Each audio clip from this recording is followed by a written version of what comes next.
La confiance ne se perd ou ne se construit pas sans raison. Je suis persuadé qu'une croissance interne est programmée et que la confiance en soi y est étroitement liée.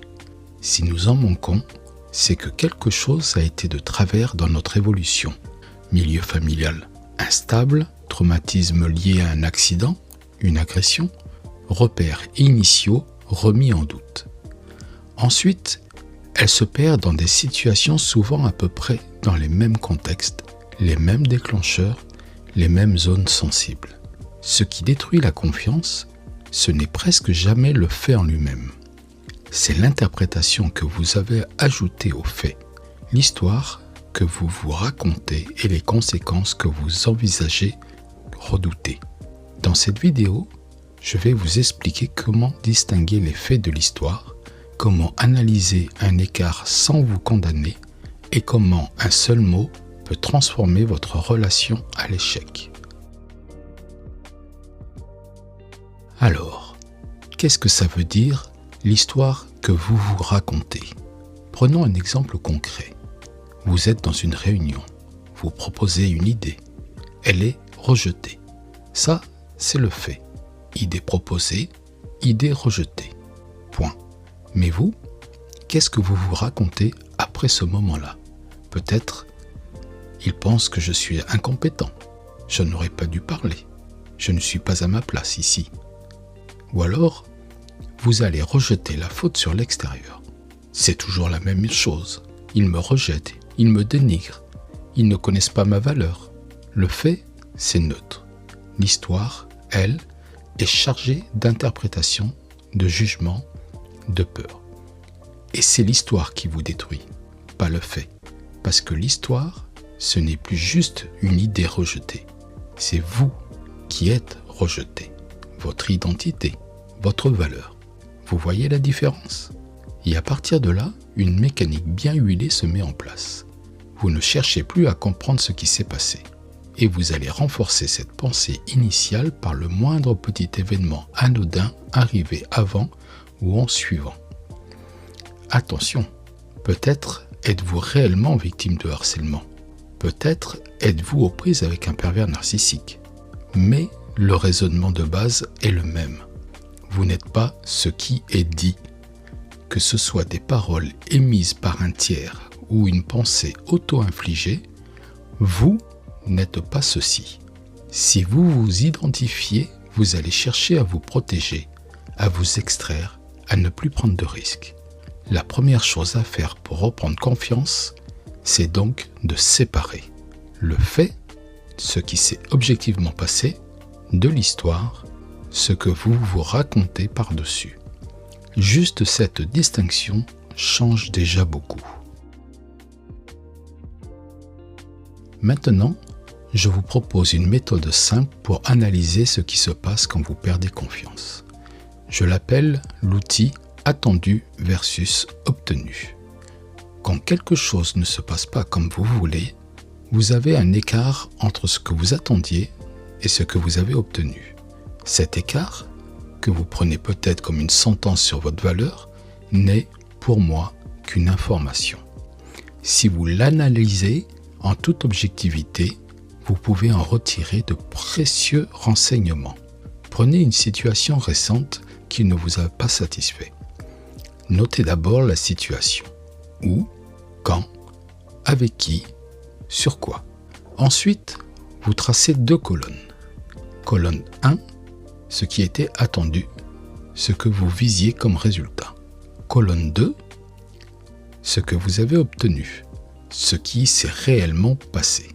Vous notez sans jugement, juste les faits. Puis vous regardez l'écart.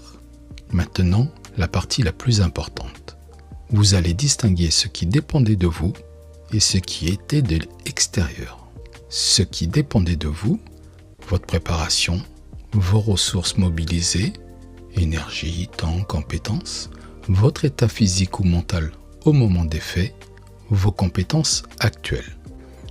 Ce qui était extérieur, hors de votre contrôle, le timing, le contexte, les autres personnes impliquées, des événements imprévus, des contraintes que vous ne maîtrisiez pas. Cette distinction est essentielle parce qu'elle vous sort du jugement global. Je suis nul. Non. Vous identifiez où vous pouvez ajuster, acquérir plus de compétences et ce qui était hors de votre contrôle au moment. Attention au piège très humain. Ne refaites pas le film en connaissant déjà la fin. Soyez honnête avec vous-même. Ne pensez pas à ce que vous auriez dû savoir, mais à ce dont vous aviez conscience à ce moment-là. Ce n'est pas pour vous excuser, c'est voir clair, pour comprendre vos mécanismes, pour pouvoir apprendre, intégrer et être mieux préparé pour la prochaine fois. Et maintenant, je vais vous parler d'un ajustement simple, mais qui soulage énormément la pression que vous vous mettez peut-être. Changez un mot dans votre vocabulaire intérieur. Quand vous ne réussissez pas quelque chose, vous dites probablement « j'ai échoué ». Le mot « échec » porte un poids énorme. Il sous-entend que vous êtes fautif, que vous auriez dû faire mieux, que vous êtes défaillant. Ce mot transforme un événement neutre en condamnation. Alors remplacez-le. Au lieu de dire « j'ai échoué », dites « je n'ai pas obtenu le résultat attendu ». C'est plus long, c'est moins émotionnel, mais c'est exact. Et à partir d'un constat exact, vous pouvez enquêter. Qu'est-ce qui s'est passé exactement? Qu'est-ce que je peux modifier? De quoi ai-je besoin pour la prochaine fois? Vous passez d'une condamnation identitaire à une analyse factuelle. Autre exemple, au lieu de « je suis nul », dites « cette compétence est à construire ». Au lieu de « c'est raté », dites « il y a des paramètres à ajuster ». Ce changement de langage transforme une condamnation en constat, un jugement identitaire en information factuelle, une impasse en requête. Alors oui, il y a plus d'un mot. Nous avons toute une pléthore de qualificatifs dégradants pour nous flageller. Mais c'est un mot à chaque fois, une étiquette à décoller et à jeter à la poubelle. Ça libère énormément. Beaucoup de personnes cherchent la confiance comme une solution qui effacerait l'inconfort. Je ne veux plus avoir peur, je ne veux plus douter, je veux être sûr. Et quand l'inconfort revient, elles se battent contre elles-mêmes. Or, se battre contre soi, c'est perdre deux fois. Vous souffrez et vous vous condamnez de souffrir. Je vous propose un renversement. Et si le problème n'était pas vous, mais la lutte?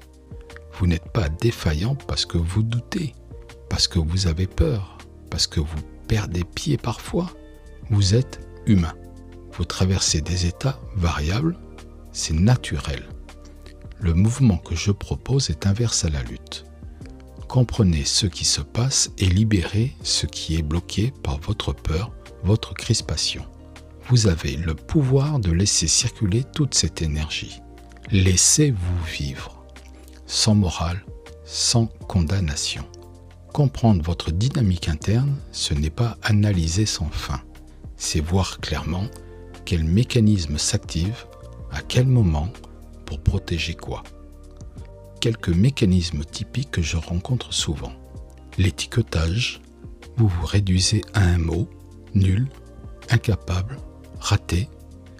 La comparaison, vous mesurez votre valeur à un extérieur instable. Le contrôle, vous voulez tout maîtriser et plus vous essayez de contrôler, plus vous vous crispez. La dépendance, vous attendez que l'extérieur confirme votre valeur. L'auto-sabotage, vous rejouez une vieille histoire au lieu de vivre le présent. Dans tous ces cas, la question centrale devient « Qu'est-ce que je protège ? Qu'est-ce que je veux garder à tout prix ?» Souvent, il s'agit de votre image, votre appartenance, votre sentiment de valeur ou votre besoin de sécurité. Certains me disent que s'occuper de soi, c'est de l'égocentrisme et nourrit son ego. Alors, qu'est-ce que ce fameux ego ? Pour moi, c'est le centre de notre identité. C'est ce qui se caractérise lorsque l'on prend conscience, dans le processus naturel de notre évolution, qu'il y a moi et les autres. C'est donc la conscience de soi. L'ego n'est pas un ennemi. Il devient problématique si vous êtes égocentrique, vous et seulement vous, ou égoïste, vous d'abord. C'est un système qui se met en mode protection quand il sent son intégrité menacée. Un ego sain, solide, participe à trouver votre juste place au sein de la société. Quand vous le comprenez, vous cessez de le combattre. Vous cessez de vous combattre. Vous pouvez alors travailler avec lui et pas contre lui. Reprendre confiance quand vous l'avez perdu, ça commence par cette distinction fondamentale. Les faits et l'histoire que vous ajoutez. Utilisez l'outil attendu versus obtenu pour analyser sans vous condamner. Changez votre vocabulaire de l'échec à non-obtention du résultat attendu. Identifiez ce qui dépendait de vous et ce qui était extérieur. Et cessez de vous combattre. Comprenez vos mécanismes, libérez ce qui est bloqué. Dans la prochaine vidéo, nous verrons les outils concrets, le protocole de retour à soi, la vigilance souple et comment agir pour reconstruire.